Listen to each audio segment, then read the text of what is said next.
Headed down south, US 385. It might be hard to imagine all of the roadside debris that there is, but if you just pay attention, you can see plenty of it. I barely got set up in time to take advantage of the last remaining daylight. Check this out.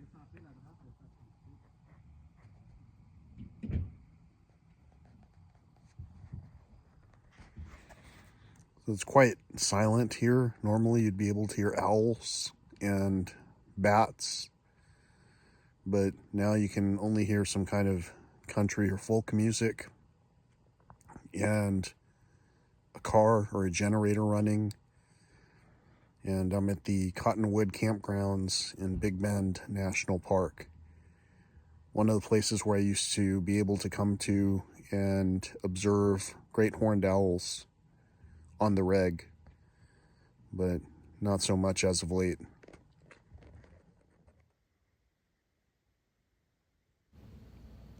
So on day one, I would find that there was no shortage of one-time use and entertainment value items littering this challenged environment, along with some beautiful rocks, some beautiful formations, things that you generally wouldn't see unless you were walking a long distance across the desert.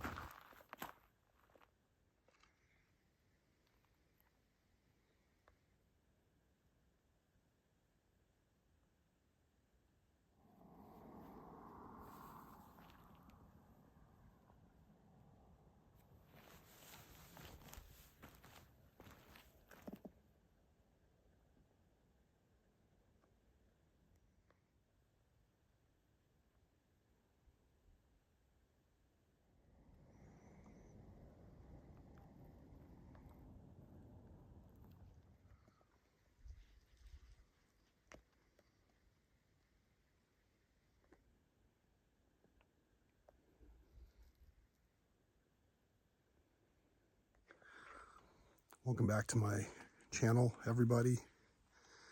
I try to make it to places where the typical traveler isn't going to explore. I do that for the purpose of spotting animals in whatever condition they're in, but more and more frequently, this is the kind of stuff that I'm finding.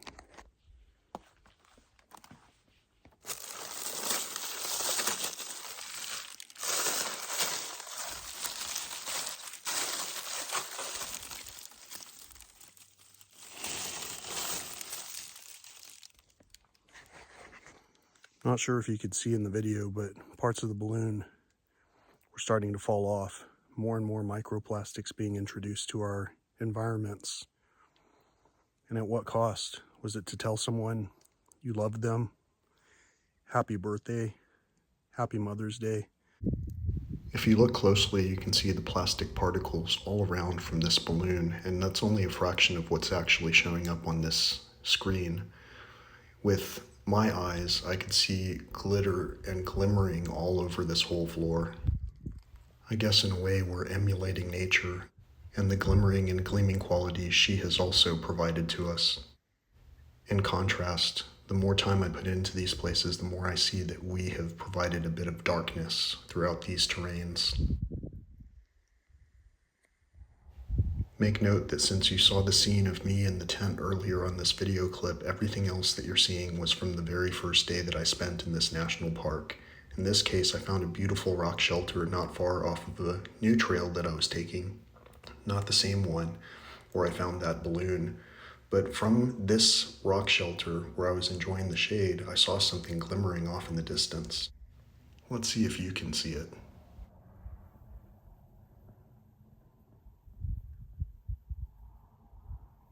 If you believe in synchronicity, then you're going to believe that the reason that I saw two balloons on this very day was so that you could make note and help share this message with others. Right now, viewership is the best way to get people's attention, it seems, and so if you've got a social media page, I humbly request that you share this. Let's see if we can get this.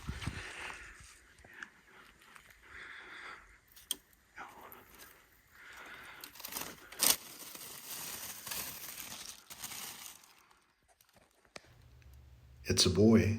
This is the second Mylar balloon that we've found today. I think that's a telling sign. There are plenty of recurring instance, one-time use items out here, but for today, for whatever reason, we were shown two balloons, one with a specific message and the other one being blue.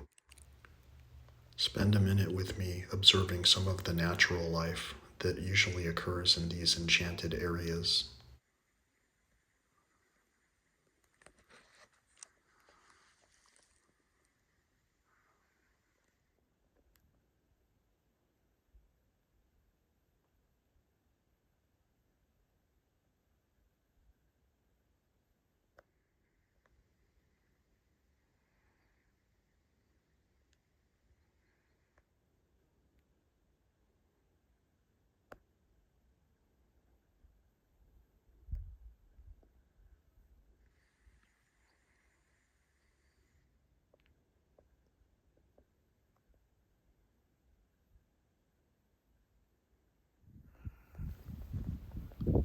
I wonder what left these paw prints.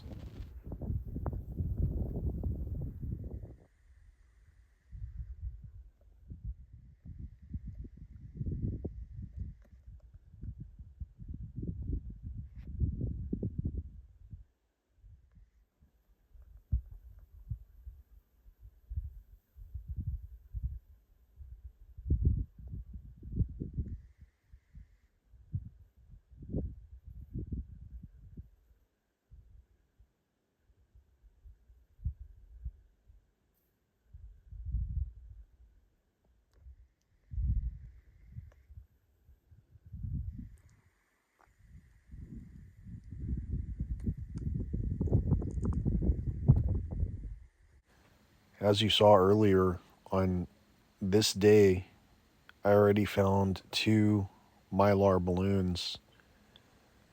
They were released by somebody, by individuals, who knows where. It'd be interesting if we could have this video become so popular that someone would recognize the recognizable balloon, at least one of them. But odds are we'll never know. We'll only know that this destructive behavior has far-reaching implications, and we might want to reconsider ever carrying out these frivolous actions again because of how destructive these acts are. Normally in the past, on a day like this, walking through a generally untraveled route would yield at least a lizard or a spider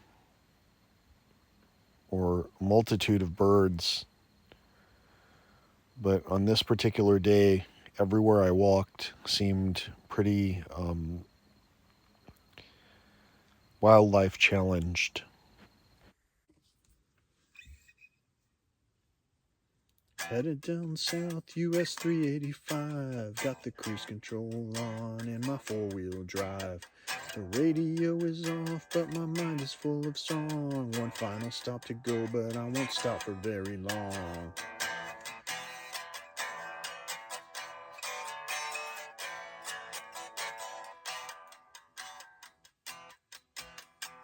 I used to have a Firebird, it got me very far. When I sold her, I got back more than I paid for that car. We rode topless all the time and the suspension was legit. When we got to certain places, we both knew we had to quit.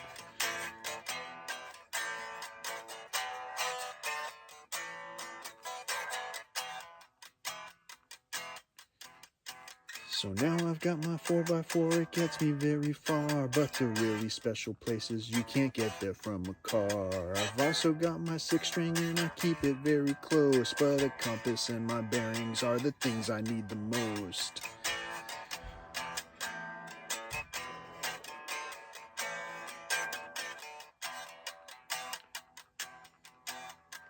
The mountains are sublime and the river is so cool, and the desert ever present is a test of every fool. And the shadow of the storm is where it always feels the best, but you better pay attention when you stop to take a rest.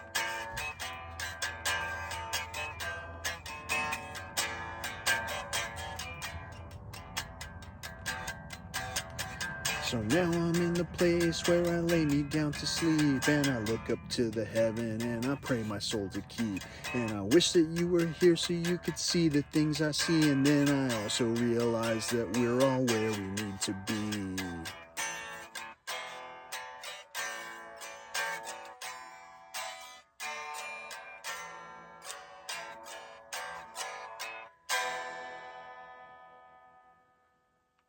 US 385, baby. Down south.